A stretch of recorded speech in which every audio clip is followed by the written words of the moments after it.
ಪ್ರಿಯರಾದ ದೇವಜನರೇ, ಮೂಢನಂಬಿಕೆಗಳು ಅನ್ನುವಂತಹ ಅಂಶವನ್ನು ನಾವೇನು ಮಾತಾಡ್ಕೊಂಡು ಬರ್ತಿದ್ದೀವಲ್ವ ಪ್ರತಿ ವಾರವೂ ಸಹ. 4ನೇ ಭಾಗನ ಇದು, 4th ಪಾರ್ಟ್. ಹಾಗಾದರೆ ಮೊದಲು 3 ಭಾಗಗಳಲ್ಲಿ ಸಾಕಷ್ಟು ವಿಚಾರಗಳನ್ನು ಮಾತಾಡ್ಕೊಂಡು ಬಂದಿದ್ದೀವಿ, ಹೌದಲ್ವ? ಮೊದಲನೇ ವಿಚಾರದಲ್ಲಿ ಸತ್ತಂಥವರು ಬರ್ತಾರಾ, 2ನೇ ಭಾಗದಲ್ಲಿ ದೆವ್ವಗಳಿದೆಯಾ, 3ನೇ ಭಾಗದಲ್ಲಿ ಮಂತ್ರತಂತ್ರಗಳು, ಮಾಟ ಮಂತ್ರ, ಇದರ ಬಗ್ಗೆ ಮಾತಾಡಿದ್ವಿ. ಆ ಮಾಟ ಮಂತ್ರಕ್ಕೆ ಬಹುಶಃ 2ನೇ ಭಾಗವನ್ನು ಕಳೆದ ವಾರ ಮಾತಾಡ್ಕೊಂಡಿದ್ವಿ. ಹಾಗಿದ್ರೆ ಇದು 5ನೇ ಭಾಗ, ಹೌದಲ್ವ? 4 ಭಾಗಗಳಾಗಿ ಇದು 5ನೇ ಭಾಗ. ಓಕೆ, ಇವತ್ತೇನು ನೋಡ್ಲಿಕ್ಕೆ ಹೊರಟಿದ್ದೀವಿ ಇಷ್ಟಕ್ಕೂ? ಮಾಟ ಮಂತ್ರ, ಈ ವಿಚಾರಗಳು, ಈ ಬೊಂಬೆ ಮಾಟ, ಈ ಎಲ್ಲ ವಿಚಾರಗಳನ್ನು ಕಳೆದ ವಾರ ನಾವು ಕಂಪ್ಲೀಟಾಗಿ ಮುಗಿಸ್ಕೊಂಡಿರೋದ್ರಿಂದ, ಸತ್ಯವೇದದಿಂದ ಸಾಕಷ್ಟು ವಚನಗಳನ್ನು ಸಹ ನೀವು ನೋಡಿದ್ದೀರ ಕಳೆದ 2 ವಾರಗಳಿಂದ. ಇದೆಲ್ಲವೂ ಸುಳ್ಳು ಅನ್ನುವಂತಹದ್ದು ಸ್ಪಷ್ಟವಾಗಿ ಗೊತ್ತಾಗಿದೆ. ಈಗಾಗಲೇ ನಾವೇನು ಆಲೋಚನೆ ಮಾಡಿದ್ದೀವಿ, ಸತ್ತಂಥವರು ಎದ್ದು ಬರ್ತಾರೆ ಅನ್ನುವಂತಹದ್ದಾಗಿರ್ಬೋದು, ಭೂತಗಳು, ದೆವ್ವಗಳು, ಪ್ರೇತಗಳು, ಪಿಶಾಚಿಗಳು ಇದೆ ಅನ್ನುವಂತಹದ್ದಾಗಿರ್ಬೋದು, ಅಥವಾ ಅಂದರೆ ನಾವು ಕಳೆದ ವಾರ ಸ್ಟ್ರೆಸ್ ಮಾಡಿನೂ ಸಹ ಮಾತಾಡ್ಕೊಂಡಿದ್ವಿ, ದೆವ್ವಗಳು ಅನ್ನುವಂತಹದ್ದು ನಾವು ಅಂದ್ಕೊಂಡಿರುವಂತಹ ಫಾರ್ಮಲ್ಲಿ ಖಂಡಿತವಾಗಿಯೂ ಇಲ್ಲ ಅಲ್ವಾ? ಓಕೆ, ಅದನ್ನು ಹೊರತುಪಡಿಸಿ ಮಾಟ ಮಂತ್ರ ಇವ್ಯಾವೂ ಸಹ ನಡೆಯೋದಿಲ್ಲ, ಅದಕ್ಕೆ ಶಕ್ತಿ ಇಲ್ಲ, ಇದಿಷ್ಟನ್ನು ಮಾತಾಡ್ಕೊಂಡಿದ್ವಿ ಇವಾಗಿನವರೆಗೂ. ಓಕೆ, ಇವತ್ತು ನಾವು ನೋಡ್ತಿರುವಂತಹದ್ದು ಜ್ಯೋತಿಷ್ಯ ಶಾಸ್ತ್ರ. ಮೂಢನಂಬಿಕೆಗಳಲ್ಲಿ ಇನ್ನೊಂದು ಮೂಢನಂಬಿಕೆ ಇದೆಯಲ್ವ ಜನರ ಮಧ್ಯ, ಏನಿದು? ಜ್ಯೋತಿಷ್ಯ ಶಾಸ್ತ್ರ, ಆಸ್ಟ್ರಾಲಜಿ ಅಂತ ಹೇಳಿ ಕರಿತೀವಿ ಇಂಗ್ಲೀಷಲ್ಲಿ ಇದನ್ನು, ಹೌದಾ? ಏನು ಹಂಗಂದರೆ ಜ್ಯೋತಿಷ್ಯ ಶಾಸ್ತ್ರ ಅಂದರೆ ಏನು?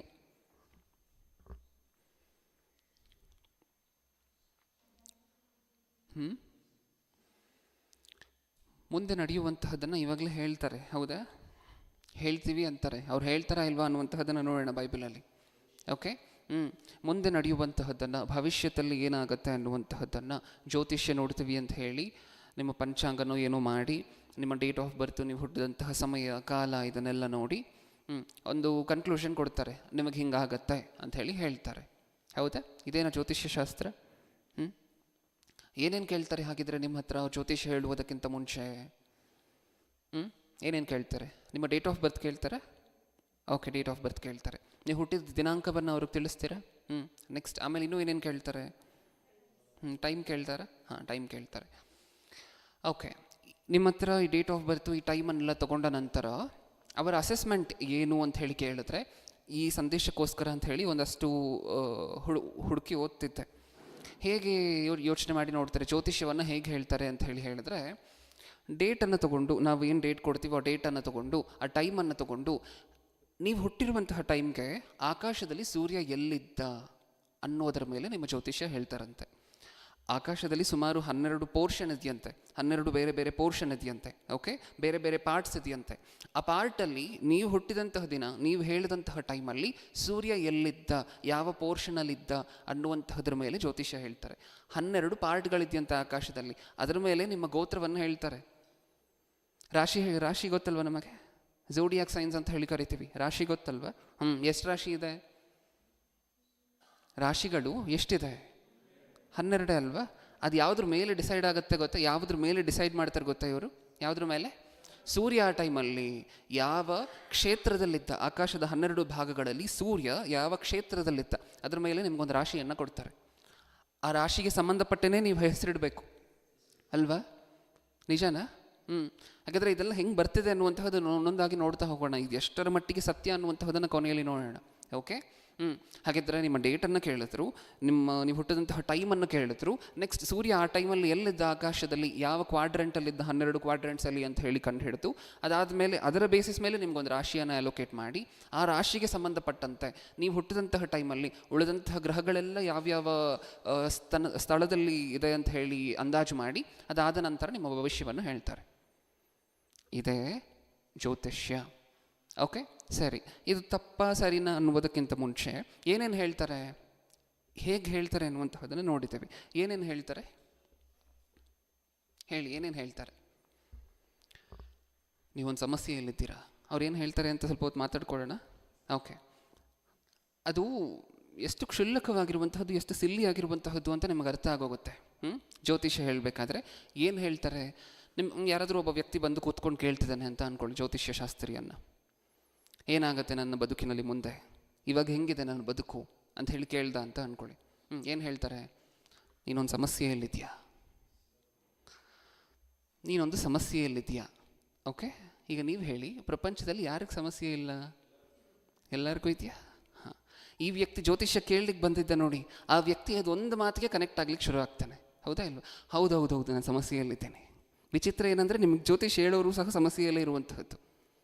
ಹೌದಾ ಇಲ್ವಾ? ನಿಮಗೊಂದು ಸಮಸ್ಯೆ ಇದೆ. ನಿಮ್ಮ ಕುಟುಂಬದಲ್ಲಿ ಯಾರಿಗೋ ಒಬ್ಬರಿಗೆ ಒಂದು ಹೆಲ್ತ್ ಇಶ್ಯೂ, ಅನಾರೋಗ್ಯ ಸಮಸ್ಯೆ ಇದೆ. ಕುಟುಂಬದಲ್ಲಿ ಯಾರಿಗೋ ಒಬ್ಬರಿಗೆ ಹೆಲ್ತ್ ಇಶ್ಯೂ ಇದ್ದೇ ಇರುತ್ತೆ. ಇಲ್ಲದೇ ಇರುವಂಥವ್ರು ಯಾರಾದರೂ ಇದ್ದಾರಾ? ಅಪ್ಪಗೆ BP ಶುಗರ್ ಇರುತ್ತೆ, ಅಮ್ಮಗೆ ಇನ್ನೊಂದಿರುತ್ತೆ, ಅಥವಾ ಯೌವನಸ್ಥರಿಗೆ ಇನ್ನೊಂದು ರೀತಿಯಾಗಿರುವಂತಹ ರೋಗಗಳು. ಇಲ್ಲಾಂದರೆ ಹಿರಿಯರಿಗಾದರೂ ಇರುತ್ತಾ? ಹಾಂ, ನಿಮ್ಮ ಕುಟುಂಬದಲ್ಲಿ ಖಂಡಿತವಾಗಿ ಒಂದು ಸಮಸ್ಯೆ ಇದೆ. ಯಾರಿಗೂ ಅನಾರೋಗ್ಯ ಸಮಸ್ಯೆ ಇದೆ, ನಿಮಗೊಂದು ಸಮಸ್ಯೆ ಇದೆ, ಅದು ಕರೆಕ್ಟು. ಯಾಕೆಂದರೆ ಎಲ್ಲರ ಜೀವನದಲ್ಲೂ ಸಮಸ್ಯೆ ಇದ್ದೇ ಇರುತ್ತಲ್ವ. ನೆಕ್ಸ್ಟ್, ನಿಮ್ಮ ಕುಟುಂಬದಲ್ಲಿ ಯಾರಿಗೋ ಒಬ್ಬರಿಗೆ ಖಂಡಿತವಾಗ್ಲೂ ಅನಾರೋಗ್ಯ ಸಮಸ್ಯೆ ಇದೆ. ಇನ್ನು ಜ್ಯೋತಿಷ್ಯನ ನಿಮ್ಮ ಮನೆಗೆ ಕರ್ಕೊಂಡು ಬಂದಿರಿ ಅಂತ ಅಂದ್ಕೊಳ್ಳಿ. ಮನೆಯಲ್ಲಿ ಆ ಕಡೆ ಈ ಕಡೆ ಒಂದು ಹೆಣ್ಮಗು ಓಡಾಡ್ತಿದೆ, ಯೌವನ ಕಾಲಕ್ಕೆ ಬಂದಿರುವಂಥ ಹೆಣ್ಮಗು. ಅಂದಿದ ತಕ್ಷಣ ನೆಕ್ಸ್ಟ್ ಭವಿಷ್ಯತ್ ಏನಾಗಿರುತ್ತೆ ಗೊತ್ತಾ? ನಿಮ್ಮ ಮಗಳಿಗೆ ಇನ್ನೂ ಮದುವೆ ಆಗ್ತಿಲ್ಲ. ನಿಜಾನ ಸುಳ್ಳ? ಅವ್ರ ಮಗಳಿಗೆ ಮದುವೆ ಆಗಿದ್ರೆ ತಂದೆ ತಾಯಿ ಮನೇಲಿ ಏನಕ್ಕೋಸ್ಕರ ಇರ್ತಾಳೆ? ಯಾಕೆ? ಎಲ್ಲಿರ್ತಾಳೆ? ಗಂಡನ ಮನೆಯಲ್ಲಿ. ಇವಾಗ ಯೌವನ ಕಾಲಕ್ಕೆ ಬಂದಿರುವಂಥ ಹುಡುಗಿ ಇನ್ನೂ ಸಹ ಓಡಾಡ್ಕೊಂಡಿದ್ದಾಳೆ ಅಂದರೆ ಅದಕ್ಕೆ ಅರ್ಥ ಏನು?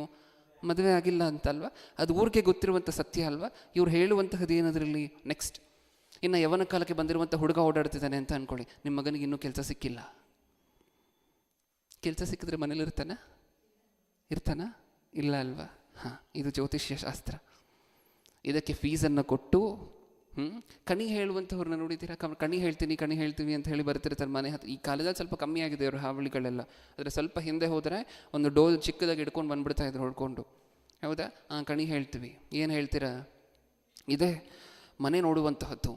ಒಂದು ವೇಳೆ ಅವ್ರು ಸೆಕೆಂಡ್ ಫ್ಲೋರಲ್ಲೋ ಥರ್ಡ್ ಫ್ಲೋರಲ್ಲೋ ಎಲ್ಲೋ ಒಂದು ಮೂಲೆಯಲ್ಲಿ ಕಾಣಿಸ್ಕೊಳ್ತಿದ್ರೆ ಅವ್ರು ಇರುವಂತಹದ್ದು ಬಾಡಿಗೆ ಮನೆ ಅಂತ ಗೊತ್ತಾಗಿದ ತಕ್ಷಣ ನೆಕ್ಸ್ಟ್ ಅದಕ್ಕೆ ಟಾರ್ಗೆಟ್. ಇನ್ನೂ ನೀವು ಒಂದು ಮನೆ ಇಲ್ಲದೆ ಇನ್ನೂ ಒದ್ದಾಡ್ತಿದ್ದೀರಾ.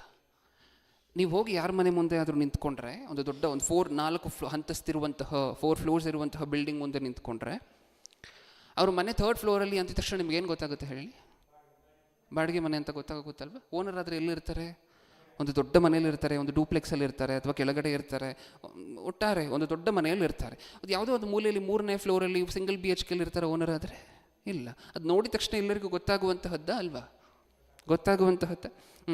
ನೀವು ಮನೆ ಕಟ್ಟಿಸ್ಲಿಕ್ಕಾಗದೆ ಇನ್ನೂ ಒದ್ದಾಡ್ತಿದ್ದೀರಾ. ಅವರು ಕಟ್ಟಿಸುವಂತಹ ಪ್ಲ್ಯಾನೇ ಇರೋದಿಲ್ಲ. ಆವಾಗ ಕಿವಿ ಕೊಡ್ತಾರೆ ಅವರು, ಹೌದು ಅಂತ ಹೇಳಿ. ನಿಜನಾ? ಕಣ್ಮುಚ್ಕೊಂಡು ಕಲ್ಲು ಹೊಡೆಯುವಂತಹದ್ದು ಅಂದರೆ ಇದೆ. ಸುಮ್ಮನೆ ಏನೋ ಬಾಯಿಗೆ ಬಂದಂತೆ ನೋಡಿ. ಅವರು ನಿಜವಾಗ್ಲೂ ಹೇಳಬೇಕಂದ್ರೆ ಅವರ ಬುದ್ಧಿವಂತಿಕೆಗೆ ಮೆಚ್ಚಬೇಕು. ಈ ಜ್ಯೋತಿಷ್ಯವನ್ನು ಕೇಳ್ತಿದ್ದಾರಲ್ವ, ಇವರ ದಡ್ಡತನಕ್ಕೆ ಅಸಹ್ಯಿಸಬೇಕು. ಯಾಕೆಂದರೆ ಅವ್ರು ನೋಡಿದ ತಕ್ಷಣವೇ ಇಲ್ಲಿ ಒಂದು ವಯಸ್ಸಿಗೆ ಬಂದಿರುವಂಥ ಹುಡುಗಿ ಓಡಾಡ್ತಿದ್ದಾಳೆ ಅಂದರೆ ಈಕೆಗೆ ಮದುವೆ ಆಗಿಲ್ಲ, ವಯಸ್ಸಿಗೆ ಬಂದಿರುವಂಥ ಹುಡುಗ ಓಡಾಡ್ತಿದ್ದಾನೆ ಅಂದರೆ ಇವನು ಕೆಲಸ ಸಿಕ್ಕಿಲ್ಲ ಅಂತ ಹೇಳಿ ಎಷ್ಟು ಬೇಗ ಜಡ್ಜ್ ಮಾಡಿ ಹೇಳ್ತಿದ್ದಾರೆ ನೋಡಿ. ಅದು ನಮ್ಮ ಗ್ರಹಗತಿಗಳನ್ನು ನೋಡಿ ಹೇಳಿರುವಂತಹದ್ದಲ್ಲ. ಏನು ನೋಡಿ ಹೇಳಿರುವಂತಹದ್ದು? ನಮ್ಮ ಮನೆ ಪರಿಸ್ಥಿತಿಗಳನ್ನು ನೋಡಿ ಹೇಳಿರುವಂತಹದ್ದು. ಹೌದಾ? ಜ್ಯೋತಿಷ್ಯದವರ ಹತ್ರ ಬರುವಂತಹ ಎಲ್ಲರಿಗೂ ಸಮಸ್ಯೆ ಇದ್ದೇ ಇರುತ್ತೆ. ನಿಜನಾ ಇಲ್ವಾ? ಸಮಸ್ಯೆಗೆ ಅಂತಲೇ ಅಲ್ವಾ ಅವ್ರು ಬಂದಿರುವಂತಹದ್ದು? ಈಗ ಅವ್ರಿಗೊಂದು ಸಮಸ್ಯೆ ಇದ್ದೇ ಇರುತ್ತೆ.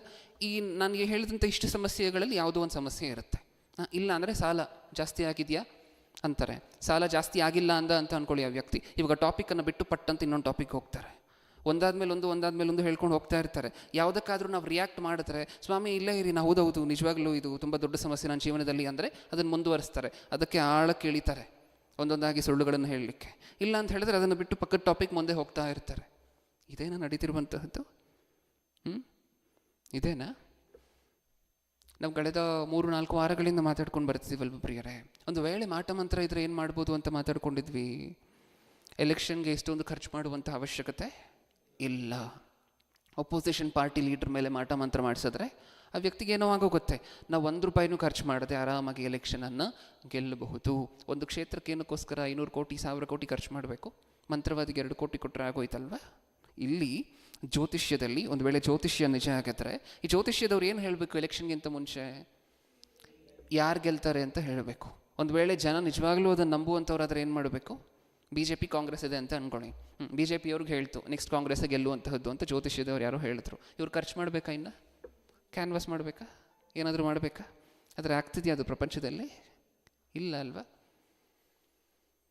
ಸತ್ಯವೇದದಲ್ಲಿ ದೇವರು ಇದನ್ನು ಏನಕ್ಕೋಸ್ಕರ, ಇಷ್ಟಕ್ಕೂ ಒಂದು ಮುಖ್ಯವಾಗಿರುವಂತಹ ಪಾಯಿಂಟ್ ಏನಂದರೆ ಈ ಸಂದೇಶದಲ್ಲಿ ಕಳೆದ 4 ವಾರಗಳಿಂದ ಮಾತಾಡಿ ಇದು 5ನೇ ಭಾಗವನ್ನು, ಅಂದರೆ ಸುಮಾರು 4 ಗಂಟೆಗಳ ಪ್ರಸಂಗವನ್ನು ಈಗಾಗಲೇ ಈ ಅಂಶದ ಮೇಲೆ ಮಾತಾಡಿಕೊಂಡು ಇದು 5ನೇ 5th hour ಪ್ರಸಂಗವನ್ನು ಏನಕ್ಕೋಸ್ಕರ ಶುರು ಮಾಡಿದ್ದೀವಿ, ಇಷ್ಟೊಂದು ಡೀಪಾಗಿ ಏನಕ್ಕೋಸ್ಕರ ಹೋಗ್ತಿದ್ದೀವಿ ಅಂತ ಹೇಳಿದ್ರೆ, ದೇವರು ಹೇಸಿಗೆ ಅನ್ನುವಂತಹ ಪದವನ್ನು ಸತ್ಯವೇದದಲ್ಲಿ ಬಳಕೆ ಮಾಡಿ ಕೆಲವು ಕೆಲಸಗಳನ್ನು ಹೇಸಿಗೆಗೆ ಹೋಲಿಸಿದ್ದಾರೆ, ಅಸಹ್ಯವಾಗಿರುವಂತಹದ್ದು ಅಂತ ಹೇಳಿದ್ದಾರೆ. ಅದರಲ್ಲಿ ಇದು ಒಂದು. ಈ ಮೂಢನಂಬಿಕೆಗಳು ಅನ್ನುವಂತಹದ್ದು ಸಹ ಒಂದು. ಮೂಢನಂಬಿಕೆಗಳಿಗೆ ಯಾರೂ ಸಹ ಪ್ರೋತ್ಸಾಹ ಕೊಡಬಾರದು. ಮೂಢನಂಬಿಕೆಗಳ ಹೆಸರಿನಲ್ಲಿ ಯಾರೂ ಸಹ ಜನರನ್ನು ನಂಬಿಸಬಾರದು. ಏಕೆಂದರೆ ಅದು ಮನುಷ್ಯರನ್ನು ದೇವರಿಂದ ದೂರ ಮಾಡಿ ದೇವರ ಸ್ಥಾನದಲ್ಲಿ ಬಂದು ಕೂತ್ಕೊಳ್ಳುತ್ತೆ ಮನುಷ್ಯರ ಮನಸ್ಸಿನಲ್ಲಿ. ಒಂದ್ಸರಿ ನೋಡೋಣ ಸತ್ಯವೇದದಲ್ಲಿ ಧರ್ಮೋಪದೇಶ ಕಾಂಡ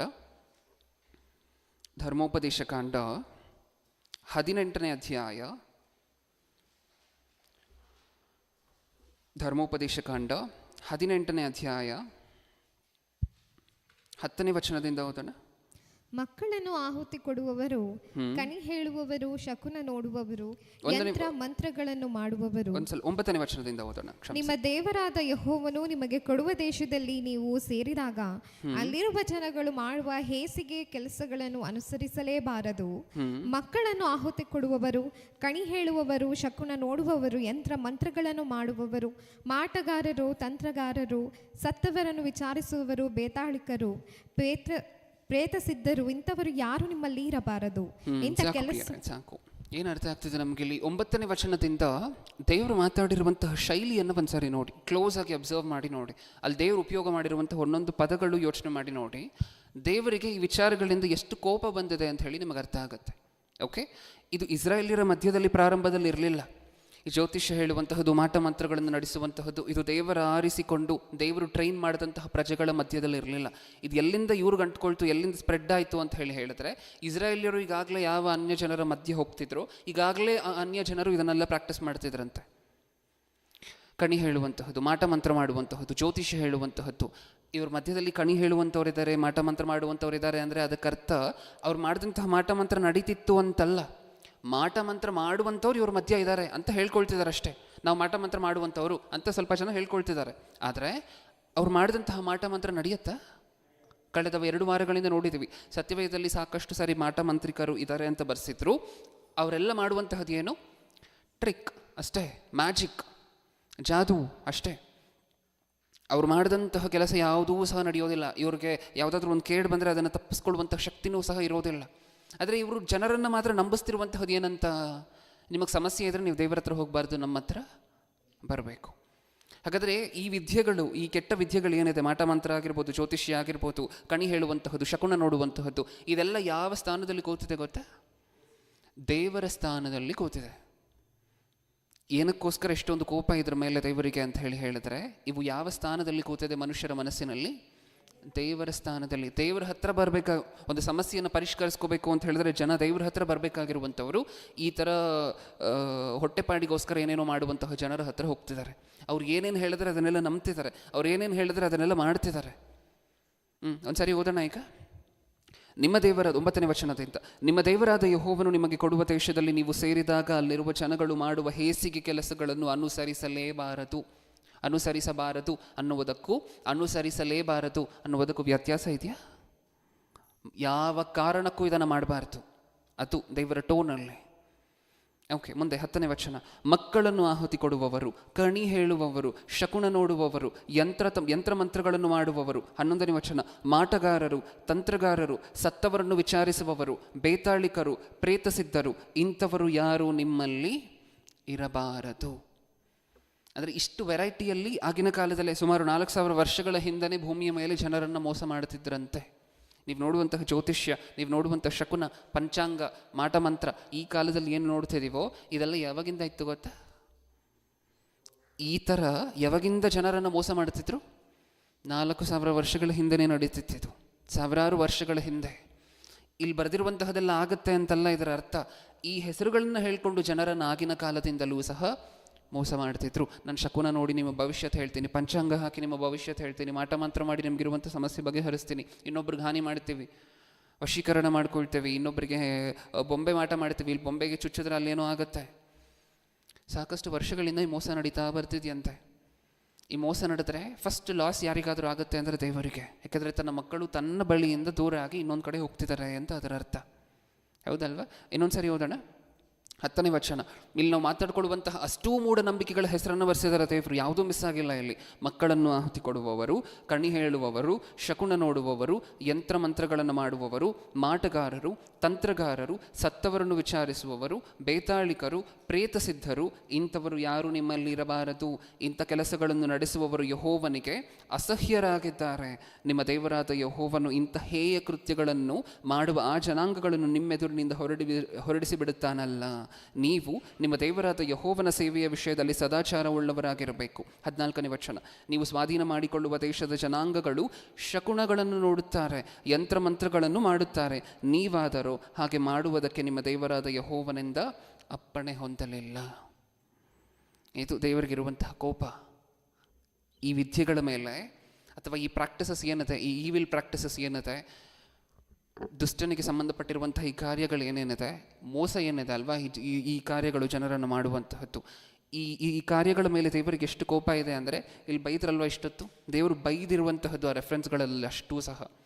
ನೀವು ಹೋಗುವಂತಹ ದೇಶದಲ್ಲಿ ಜನ ಈ ಥರ ಎಲ್ಲ ಮಾಡ್ತಿದ್ದಾರೆ, ಹೇಯವಾಗಿರುವಂತಹದ್ದು, ಅಸಹ್ಯವಾಗಿರುವಂತಹದ್ದು, ಹೇಸಿಗೆ ಆಗಿರುವಂತಹದ್ದು ಅಂತ ಏನಕ್ಕೋಸ್ಕರ ಅಷ್ಟೊಂದು ಒತ್ತು ಕೊಟ್ಟು ಬರೆಸಿದ್ದಾರೆ ಗೊತ್ತಾ?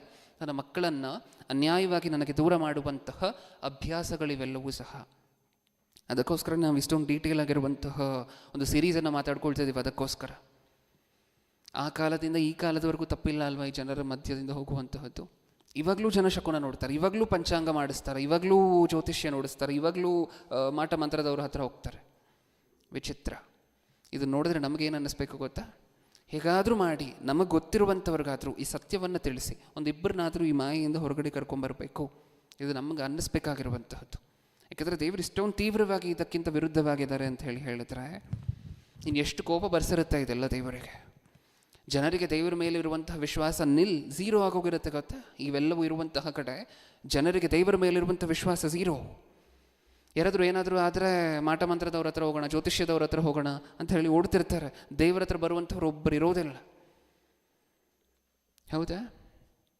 ಓಕೆ, ಈಗ ಜ್ಯೋತಿಷ್ಯದ ಬಗ್ಗೆ ಏನು ಮಾತಾಡ್ಕೊಳ್ತಿದ್ವಿ, ಅವ್ರು ಹೇಗೆಲ್ಲ ಜ್ಯೋತಿಷ್ಯ ಹೇಳ್ತಾರೆ ಅಂತ ಹೇಳಿ ನಾವು ಇಷ್ಟೊತ್ತು ಮಾತಾಡ್ಕೊಂಡಿದ್ವಿ. ಹೇಗೆಲ್ಲ ಕಣ್ಣು ಮುಚ್ಕೊಂಡು ಕಲ್ಲು ಹೊಡಿತಾರೆ, ಯಾವುದೋ ಅಂತ ಹಾಕಿದ್ರೆ ತಾಕ್ತು, ಇಲ್ಲಾಂದರೆ ಇಲ್ಲ, ಪ್ರಾಬಬಿಲಿಟಿ. ಹೌದಾ?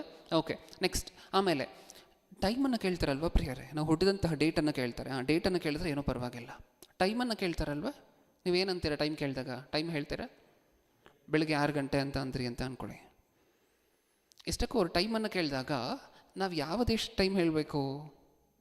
ಪ್ರಪಂಚದಾದ್ಯಂತಹ ಟೈಮ್ ಝೋನ್ಸ್ ಅನ್ನುವಂತಹದ್ದು ಒಂದಿದೆ ಗೊತ್ತಾ ನಮಗೆ? ಟೈಮ್ ಝೋನ್ ಹಾಗಂದ್ರೆ ಏನು ಹಾಗಂದರೆ, ನೀವು ಇಂಗ್ಲೆಂಡ್ ಲಂಡನ್ಗೆ ಹೋದರೆ ಬೆಳಗ್ಗೆ 6 ಗಂಟೆ ಭಾರತ ದೇಶದಲ್ಲಿ ಅಂದರೆ ಲಂಡನ್ನಲ್ಲಿ ಇನ್ನೂ ಸಹ ರಾತ್ರಿ 12:30. ಗೊತ್ತಾ ನಮಗೆ? ಈಗ ಇವ್ರು ಕೇಳಿದಂತಹದ್ದು ಯಾವ ದೇಶದ ಟೈಮು? ಭಾರತ ದೇಶದ ಟೈಮಾ, ಲಂಡನ್ ಟೈಮಾ, US ಟೈಮಾ? US ಅಲ್ಲಿ 11 ಅವರ್ಸೋ 10 ಅವರ್ಸೋ ಗ್ಯಾಪ್ ಇದೆ.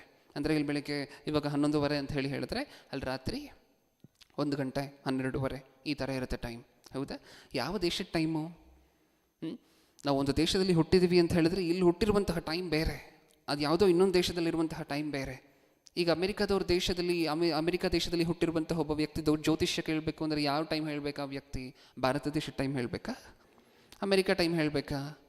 ಹಾಂ, ಆ ಥರ ವ್ಯತ್ಯಾಸಗಳಿರುತ್ತಾ? ಇಲ್ಲೊಂದು ಟೈಮು ಅಲ್ಲೊಂದು ಟೈಮು. ಇದು ನಮ್ಮ ಭವಿಷ್ಯವನ್ನು ನಿರ್ಧರಿಸುತ್ತಾ? ಇಲ್ಲಿರುವಂತಹದ್ದು ಟೈಮ್ ಬೇರೆ, ಅಲ್ಲಿರುವಂತಹ ಟೈಮ್ ಬೇರೆ. ವಿಚಿತ್ರ ಏನು ಅಂದರೆ, ಎಕ್ಸಾಕ್ಟ್ ಟೈಮ್ ಮಗು ಹೊರಗಡೆ ತಾಯಿ ಗರ್ಭದಿಂದ ಹೊರಗಡೆ ಬರುವಂಥ ಎಕ್ಸಾಕ್ಟ್ ಟೈಮ್ ಯಾರಿಗೂ ಗೊತ್ತಿಲ್ಲ. ಗೊತ್ತಾ ನಮಗೆ? ಮಗು ಡೆಲಿವರಿ ಆಗಬೇಕಾದ್ರೆ ಆ ಡೆಲಿವರಿಯನ್ನು ಮಗುವನ್ನು ಆಚೆ ತೆಗೆದು ಅದಕ್ಕಿರುವಂತಹ ಮಾಯನ್ನೆಲ್ಲ ಶುದ್ಧ ಮಾಡಿ ಅದಕ್ಕಿರುವಂತಹ ಅಂಬಲಿಕಲ್ ಕಾರ್ಡನ್ನು ಕಟ್ ಮಾಡಿ ಡಾಕ್ಟ್ರ್ ನಿಮ್ಮ ಕೈಯಲ್ಲಿ ಕೊಡಬೇಕಾದ್ರೆ ರೆಕಾರ್ಡ್ ಮಾಡ್ಕೋತಾರೆ, ಮಗು ಈ ಟೈಮಿಗೆ ಹುಟ್ಟಿತು ಅಂತ. ಯಾವ ಟೈಮ್ಗೆ? ಮಗು ಹೊರಗಡೆ ಬಂದಿದ ತಕ್ಷಣ ರೆಕಾರ್ಡ್ ಮಾಡ್ಕೊಳ್ಳೋದಿಲ್ಲ ಬಹಳಷ್ಟು ಸರಿ. ಯಾವಾಗ ರೆಕಾರ್ಡ್ ಮಾಡ್ಕೋತಾರೆ? ಮಗು ಹುಟ್ಟಿರುವಂತಹ ಟೈಮನ್ನು ಹಾಸ್ಪಿಟ್ಲಲ್ಲಿ ಶುದ್ಧ ಮಾಡಿ ನಿಮ್ಮ ಕೈಯಲ್ಲಿ ಹೊರಗಡೆ ತೊಗೊಬಂದು ಡಾಕ್ಟ್ರು ಇನ್ನೇನು ಕೊಡಬೇಕು ಅದಕ್ಕಿಂತ ಮುಂಚೆ ರಿಜಿಸ್ಟರ್ ಮಾಡ್ಕೊಂಡು ತೊಗೊಬಂದು ನಿಮ್ಮ ಕೈಯಲ್ಲಿ ಕೊಡ್ತಾರೆ. ಅಂದರೆ ಯಾರಿಗೂ ಅವ್ರು ಹುಟ್ಟಿರುವಂಥ ಟೈಮ್ ಗೊತ್ತಿಲ್ವಾ? ತಾಯಿ ಗರ್ಭದಿಂದ ಹೊರಗಡೆ ಎಕ್ಸಾಕ್ಟಾಗಿ ಯಾವಾಗ ಬಂದ್ವಿ ಅಂತ ಗೊತ್ತಿಲ್ಲ? ಇಲ್ಲ, ಗೊತ್ತಿಲ್ಲ. ಮತ್ತು ಇವ್ರು ಕೇಳ್ತಿದ್ದಾರೆ. ಸ್ವಲ್ಪ ಡಿಫ್ರೆನ್ಸ್ ಆದರೂ ಜ್ಯೋತಿಷ್ಯದಲ್ಲಿ ತುಂಬ ಡಿಫ್ರೆನ್ಸ್ ಬರುತ್ತೆ ಗೊತ್ತಾ ನಮಗೆ? 2 ನಿಮಿಷ ಹೆಚ್ಚು ಕಮ್ಮಿ ಅಥವಾ ಅರ್ಧ ಗಂಟೆ ಹೆಚ್ಚು ಕಮ್ಮಿ ಹೇಳಿದ್ರಿ ಅಂತ ಅಂದ್ಕೊಳ್ಳಿ, ಜ್ಯೋತಿಷ್ಯದಲ್ಲಿ ತುಂಬ ಡಿಫ್ರೆನ್ಸ್ ಬರುತ್ತೆ. ವಿಚಿತ್ರ ಏನು ಅಂದರೆ ಎಕ್ಸಾಕ್ಟ್ ಟೈಮ್ ಯಾರಿಗೂ ಗೊತ್ತಿಲ್ಲ. ಏನೋ ಒಂದನ್ನು ಅವ್ರ ಹತ್ರ ಹೇಳ್ತೀವಿ, ಅವ್ರಿಗೆ ಬಾಯಿಗೆ ಬಂದಿರುವಂಥದ್ದು ನಮ್ಗೆ ಹೇಳ್ತಾರೆ ಅವರು. ಹೌದಾ? ಓಕೆ. ಇದನ್ನು ಹೊರತುಪಡಿಸಿ ಇನ್ನೂ ಸ್ವಲ್ಪ ಮುಂದಕ್ಕೆ ಹೋದರೆ, ನಾವು ಹುಟ್ಟಿರುವಂತಹದ್ದು ಈ ಲೋಕಕ್ಕೆ ನಾವು ನಿಜವಾಗ್ಲೂ ಬಂದಿರುವಂತಹದ್ದು ತಾಯಿ ಗರ್ಭದಿಂದ ಹೊರಗಡೆ ಬಂದಂತಹ ಆ ದಿನ ಅಲ್ಲ. ಯಾವಾಗ ಈ ಲೋಕಕ್ಕೆ ನಾವು ಎಕ್ಸಾಕ್ಟಾಗಿ ಪ್ರವೇಶಿಸಿರುವಂತಹದ್ದು? ಯಾವಾಗ? ಶರೀರಾಕಾರದಲ್ಲಿ ತಾಯಿ ಗರ್ಭದಲ್ಲಿ ಬಿದ್ದಾಗ.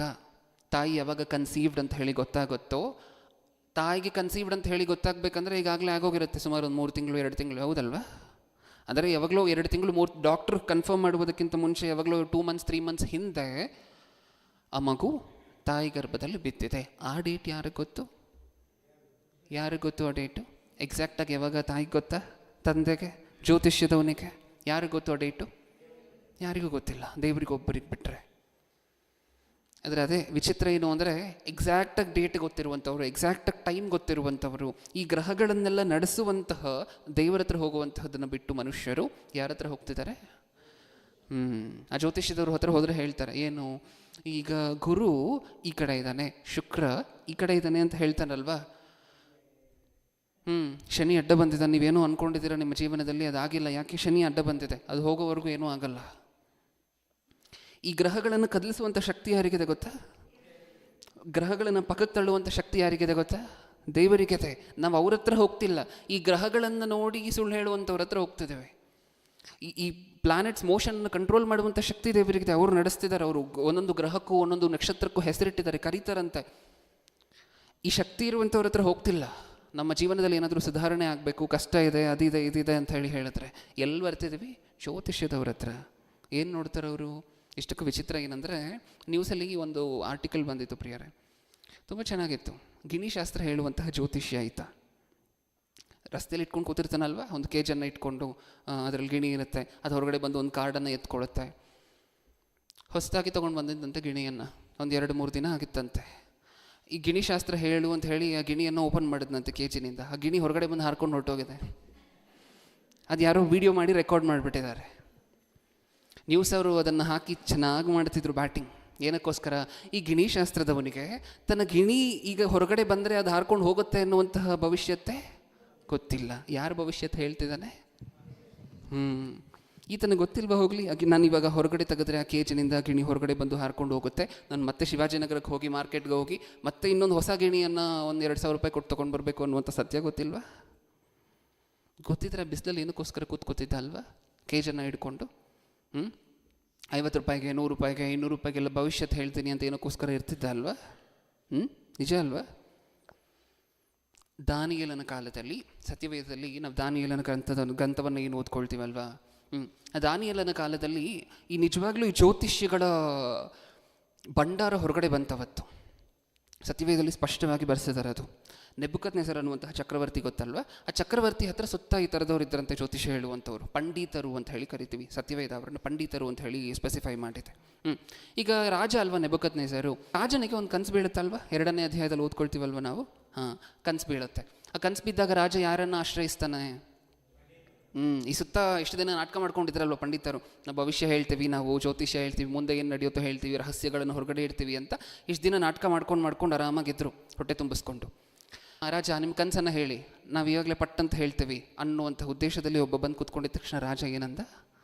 ಕನಸು ನಾನು ಹೇಳಲ್ಲ, ನೀನೇ ಕನಸು ಹೇಳಬೇಕು, ನೆಕ್ಸ್ಟ್ ಅದಕ್ಕೆ ಅರ್ಥವನ್ನು ನೀನೇ ಹೇಳಬೇಕು.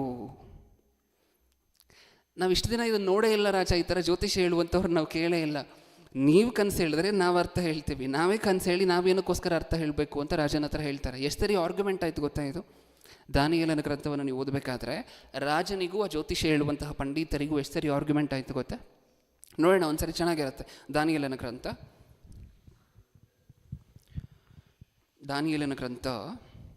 2ನೇ ಅಧ್ಯಾಯ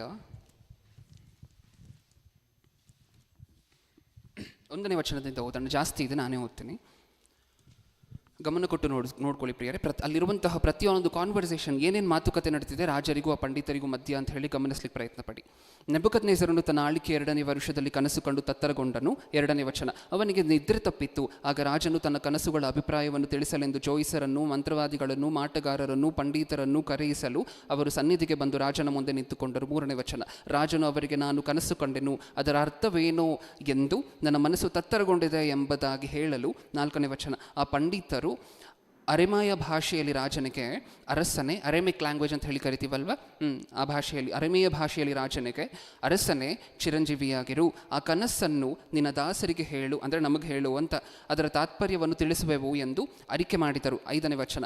ಆಗ ರಾಜನು ಪಂಡಿತರಿಗೆ ಪ್ರತ್ಯುತ್ತರವಾಗಿ, ನನ್ನ ಮಾತು ಖಂಡಿತ, ನೀವೇ ಆ ಕನಸನ್ನು, ಅದರ ಅಭಿಪ್ರಾಯವನ್ನು ನನಗೆ ತಿಳಿಸದಿದ್ದರೆ ನಿಮ್ಮನ್ನು ಚೂರು ಚೂರಾಗಿ ಕಡಿಸುವೆನು, ನಿಮ್ಮ ಮನೆಗಳನ್ನು ತಿಪ್ಪೆಯನ್ನಾಗಿ ಮಾಡಿಸಿ ಬಿಡುವೆನು.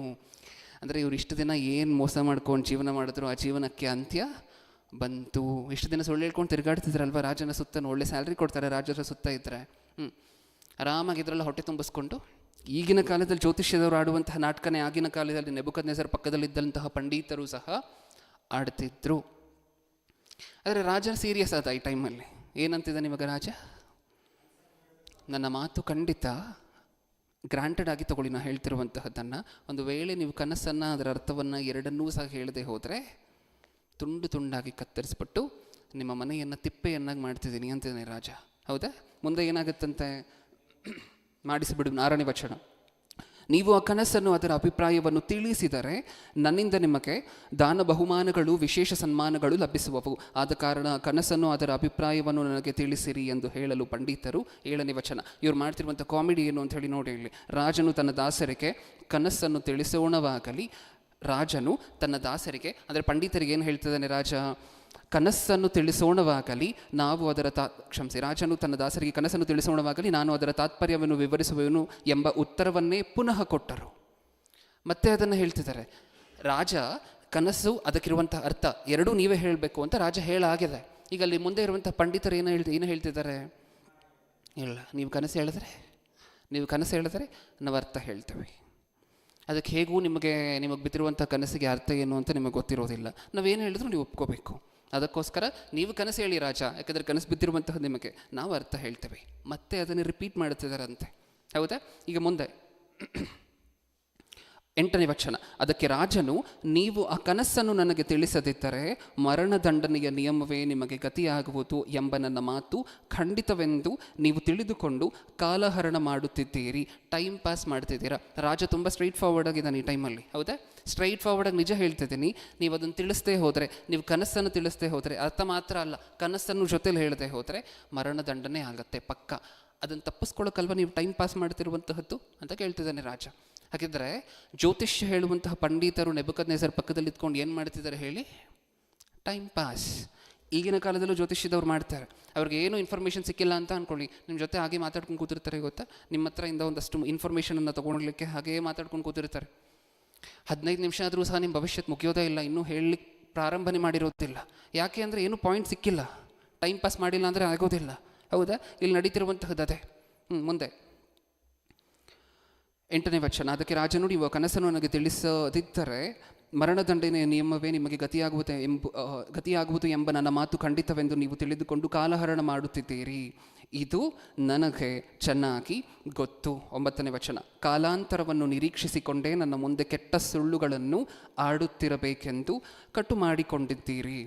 ಅಂತೂ ಆ ಕನಸನ್ನು ತಿಳಿಸಬೇಕು, ಅದರಿಂದ ನೀವು ಅದರ ಅಭಿಪ್ರಾಯವನ್ನು ವಿವರಿಸಬಲ್ಲರೆಂದು ತಿಳುಕೊಳ್ಳುವೆನು ಎಂದು ಹೇಳಿದನು. 10ನೇ ವಚನ. ಆಗ ಪಂಡಿತರು ಸನ್ನಿಧಿಯ ಮುಂದೆ, ರಾಜನು ಕೇಳಿದ ಸಂಗತಿಗಳನ್ನು ತಿಳಿಸಬಲ್ಲನು ಲೋಕದಲ್ಲಿ ಯಾವನೂ ಇಲ್ಲ.